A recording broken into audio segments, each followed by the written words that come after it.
With the Detroit Lions division matchup opponent set with the Tampa Bay Buccaneers, the Lions now have what would be considered a clear path to achieving their ultimate goal.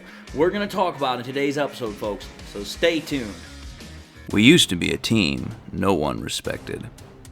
We used to be a team no one feared. That was then. This is now. First victory of the year on the line. Goff's got it. Back, looks, throws, end zone. Yes! Caught! You know who we are. 10-5, end zone, touchdown Detroit Lions! And you know where to find us. We won't be far. We'll be on your front porch waiting for you. We are the New Era Lions, and we are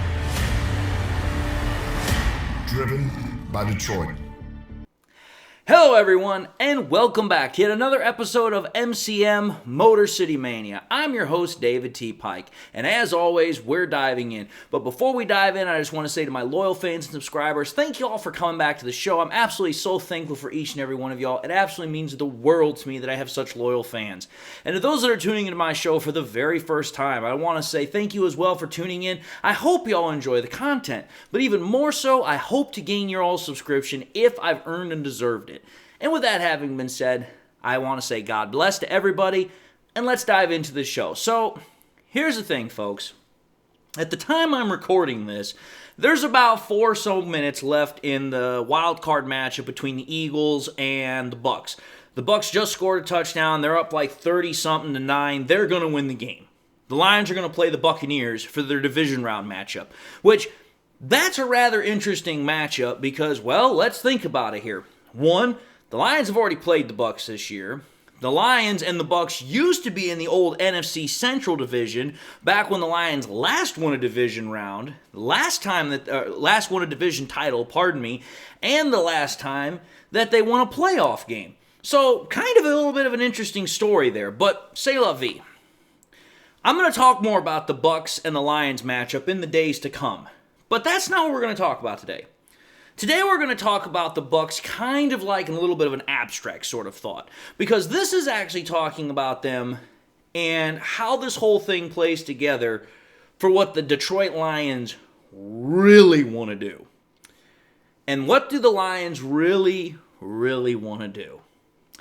They want to get to the Super Bowl. Now I know, shocker, that I, of all people, would say that word. Sorry, not word. Those two words together, Super Bowl. That I would have that conversation, I would have that topic about the Detroit Lions. But hear me when I say exactly what I'm talking about here. The Lions have a clear path on how they could potentially, and again, heavy emphasis on the word potentially, get to the Super Bowl. Which I'm telling you this right now, not only would that shock Detroit Lions fans, that would shock the entire NFL, and dare I say the entire United States and the world probably. Because there has probably been no end to the jokes about how the Detroit Lions were never going to win the Super Bowl. I guarantee you, everybody has seen the meme from The Lion King about how when, Mufasa and Simba are sitting up there and it does the whole thing. Well, oh, what's over there, that dark area? Oh, well, we don't know. That's the Super Bowl. We're Lions. Everyone's seen that meme. But just imagine, if you could, for a moment, that the Lions could very, very well actually find a way to get to the Super Bowl. And what we're going to do here for about a few minutes is we're going to talk about how this whole thing went down. How the Lions actually were able and can get to that ultimate goal. So first and foremost here, to talk about how the Lions can actually get to the Super Bowl, we have to start with a division rival, the Green Bay Packers. Now, I'm going to say this right now. I detest the Green Bay Packers to no ends, but I got to give them thanks because the Packers did the best thing possible for us Lions fans and for the Lions organization. They completely dismantled the Dallas Cowboys. Now, understand what I'm saying here. I'm not saying that the Lions couldn't go out and handle business with the Dallas Cowboys. We should have won against them a couple of weeks ago, if not for a stupid call. But here's what I am going to say that the Packers did do for us that did give us a favor. By the Packers beating, and literally beating, it was a beatdown on the Cowboys, What that did is that it opened the path for the Detroit Lions to get a chance to get to this whole Super Bowl narrative that I'm talking about here. Because let's first and foremost understand just how important this is. First and foremost, the Packers winning against the Cowboys was big for a number of reasons. Number one, it's the first time ever since the playoff realignment, since they included a 7th seed in the playoffs, that a 7th seed has actually won a playoff game. That was the first time that happened. So in some ways, congratulations to the Packers for doing that, number one. But number two, what it primarily did is it guaranteed the Lions were going to get another playoff game because, as we already knew, the 49ers were the 1 seed, the Cowboys were the 2 seed, the Lions were the 3 seed. Well, the way the playoffs work is that the highest seed is always going to get the home playoff game.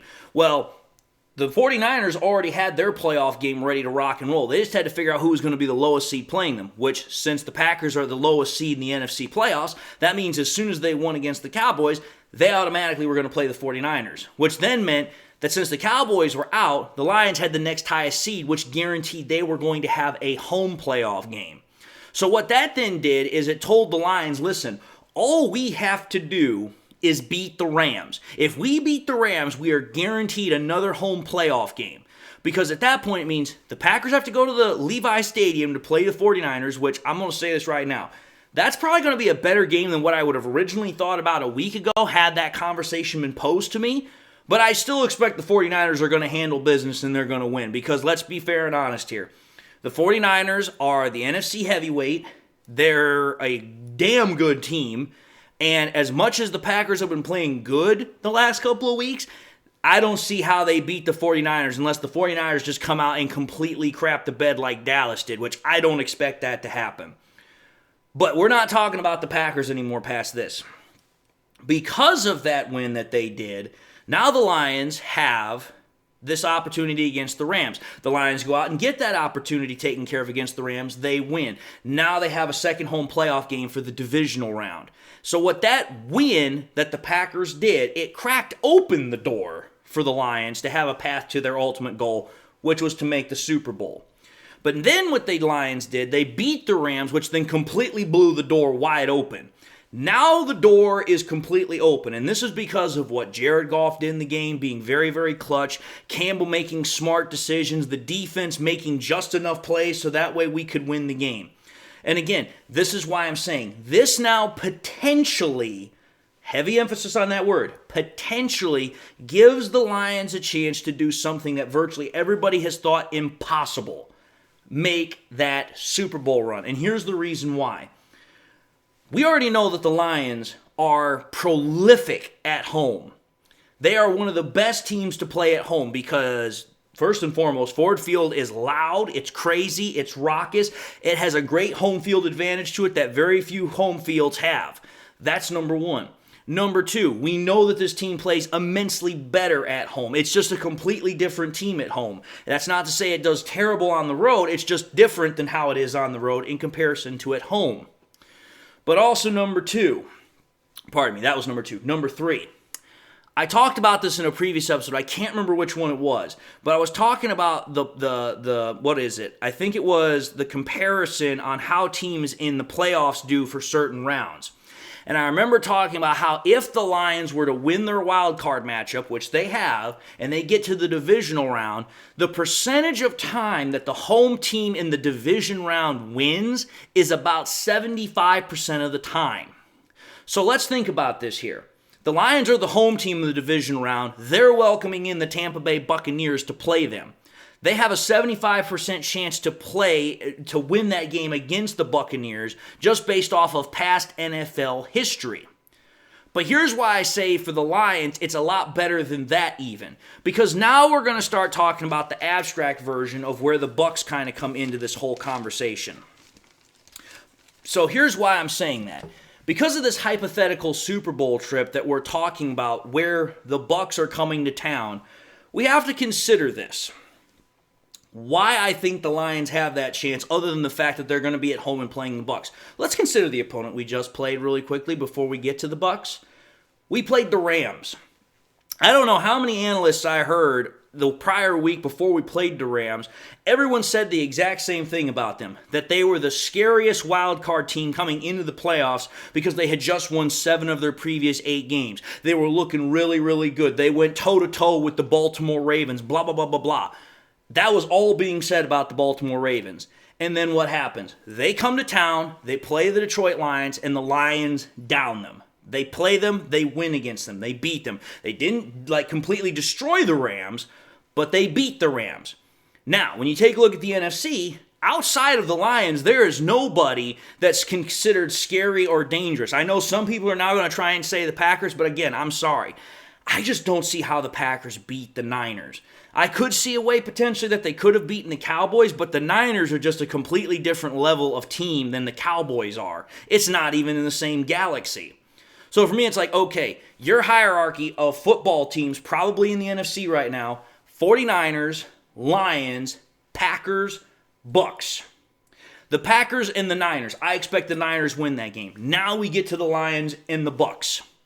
So when you think about it, the Lions have the home field advantage in the divisional round against the Bucks, but they have other advantages on top of that. They have 2 other advantages other than home field advantage. Number 1, the Lions have the better overall record, which means that 1, they've played against other teams and won more games than the Bucks did. Because let's understand something here. The Bucks barely won their division, and the Bucks barely got technically into the playoffs. Again, they had to have a division winner for the NFC South, and the NFC South has been probably one of the worst divisions over the last 2-something years. So that ain't saying much. So, better overall record for the Lions, home field advantage for the Lions, but here's the one that really shows the favor for the Lions. Better overall team. Again, this is a Lions team that has talent all over it. Now, whether or not that talent always comes out to play and does a good job every Sunday, that's debatable, especially on the defensive side of the ball. But the point of the matter is, the Lions are a better overall team, in my opinion, than the Bucks. Now let's take a look at the Bucks here really quickly as we talk about it. And I want to say this right now, up until I saw what was going on with the Bucks-Philadelphia Eagles game, I actually kind of also wrote out notes for the Philadelphia Eagles, but c'est la vie, that doesn't really matter at this point. Let's talk about the Bucks. Once again, talking about them, the Buccaneers, they won the NFC South. Great for them. Congratulations. That's 3 years in a row that they've won the NFC South. And that's a good thing to do, because when you can win a division consistently year after year after year, you have to be at least admitting to the fact, as an opposing team fan or whatever, that they're doing something right. However, though, we have to understand something about the Bucks. It's not like they won the division running away with it this year. They barely won the division. And in fact, for the last 2 years, the Buccaneers have barely won the NFC South. And it's not like the NFC South is all that strong. Who are the other teams in the NFC South? Oh, that's right. You have the Falcons, you have the Panthers, and you have the Saints. All of those teams are pretty much either mediocre at best or they're dumpster fires like the Panthers. So it's not like that the Bucks just did something absolutely stupendous this year or went up against really fierce competition, in the NFC South. They barely held on to that division. The only reason they won is because they had a better division record. Otherwise, the Saints would have won it. So then let's think about this. The Bucks, as a team, I would say are relatively well balanced. Their team has both, again, talent on offense and defense. However, though, I would say the Achilles heel for the Buccaneers is their offense. And this is the primary reason. Because their offense relies extremely heavily on the Bucs passing game to score and move the ball. Again, you take a look at how the Bucs have done this year offensively. They don't have a 1,000-yard rusher. They were 10 yards short of their top rusher cracking 1,000 yards. That's not good.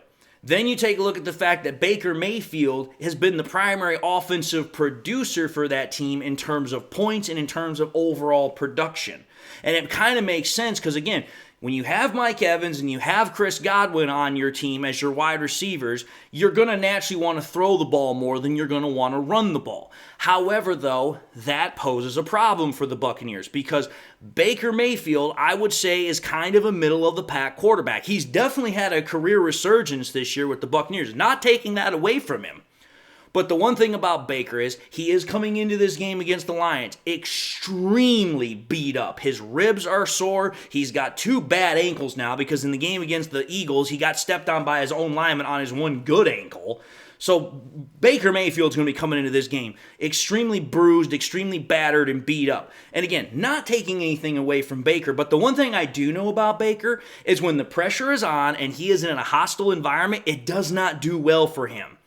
And he's coming in to Ford Field with a fan base that just saw their team, our team, win our first playoff game in 32 years.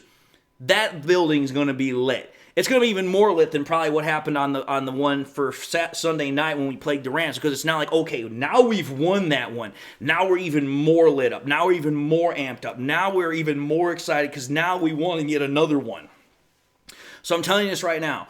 This matchup for the Bucs and the Lions is very intriguing because for me, again, now the pressure is all off the Lions. At this point, the Lions have all the pressure taken off of them, and now they're playing against the Bucs, a team that most people did not think was going to win against the Eagles, because it was like, hey, you know what? The Eagles, even as dysfunctional as they are still a better team than the Bucs. But somehow, some way, the Eagles, again, much like the Cowboys, their other NFC East compatriots, crapped the bed against a lesser team. And that lesser team's moving on to the divisional round, much like the Packers did against the Cowboys. But for me, it's like, okay, Baker's coming into a hostile environment. There's a lot of pressure. There's a lot of noise. He's going to get pressure off of both edges because I fully expect James Houston's going to play this week. So you got James Houston, you got the Aquara brothers, you got Hutchinson, you got Pascal, you got Kaminsky, you got McNeil. It's like, dude, he's going to get pressured left and right. Because the one thing we know about Baker is when he gets pressured, he does not do very well. And the other thing about it is, Baker, while he has some mobility, because of his ankles now being screwed up, he's not going to be very mobile, which means he'll be a sitting duck in the pocket. So for me, it's like, okay, you put all that together, and then you finally consider this fact, which is the biggest fact for me. The Lions already beat the Bucs this year. We beat them back in the regular season, what was it? I think week number 4 or 5, and we beat them 20-6. And in that game, our defense played really well, but our offense was limited to pretty much just being able to throw the ball. Jared Goff had one of his best games of the year against the Bucs defense, and we won 20-6. That was a pretty good game for the Lions, and it's like, listen, oh, that's right, we went to Tampa Bay to play them, and we beat them at their place. Now they're coming to our place to play us. So for me, it's like, okay, here.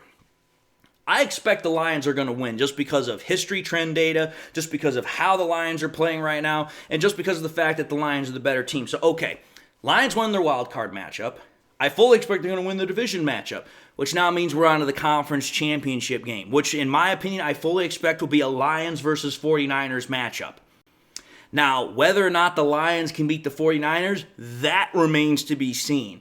But at this point, it's like, listen, you get all the way to that point, you're doing something right, which means at that point, it's 50-50. I don't know who's going to win it. Everybody's going to want to say the 49ers because they've been one of the best teams in football for the last couple of years. But it's like, listen, if the Lions can get all the way to the conference championship game when most people were thinking it would be lucky for them to win one playoff game because of their history, I think it's 50-50 ball. And depending upon how the Lions come out and they game plan, I think they could pull a surprise for the NFC playoffs, kind of like how the Packers pulled one on the Cowboys and how the Bucs pulled one on the Eagles. I just think it could possibly happen. I'm not saying it will. I'm saying it could possibly happen. But that's the whole point of this episode is like, listen, there is a clear path to how the Lions could literally do the damn impossible. It could happen. It could happen. But like I said, throughout the course of this week, we're going to talk more about individual topics that related to the Lions, certain players. We're going to talk more about the Bucs because we're going to have to go right back into talking about the Bucs, kind of like we did back at the beginning of the season, just probably at a much more in-depth area. But that's all later on in the week, kind of giving you guys a little bit of a roadmap to kind of, let you know what we're going to be doing here. But With that having been said, I think this is a good place to stop, so I just want to say thank you all for watching another episode of MCM Motor City Mania. If you like what you saw, by all means, I highly encourage y'all to watch the next episode that I got coming out. I also encourage y'all, please do one of these three things: like, comment, and subscribe. If by chance you subscribed in the past, you forgot to do so at the time, or you just subscribed and now had a chance to do so, again, please subscribe. It really helps out my channel. But at the same time, after you've subscribed, make sure you turn on that bell notification icon as well, so that way you never miss any more content that I push out. Again, subscription numbers are always going up, but we want to make sure we turn on that notification icon as well, so that way as soon as I push something out, you guys can get right back into the conversation and we can keep having great discussions about football and the Lions. To help in that endeavor, I also ask for you to share this content with your Lions friends and family members. Share it here on YouTube, share it on Twitter, share it on Facebook, share it everywhere and anywhere you can with anybody and everybody that you can. Again, the more we share it, the more it spreads, the better the channel does, and the more it grows. And with that having been said, I just want to again say thank you all to everybody who watched the content. I'm extremely blessed and thankful for all of y'all. And to those that became new subscribers to MCM, I just want to say welcome to the family. And to those that still haven't made up their mind to do so, I hope to see you in the next episode, that way I get another chance to do so. But to everybody, I just want to say God bless. Thank you all for watching the content. And until the next time we meet, I'll see you all in the next episode.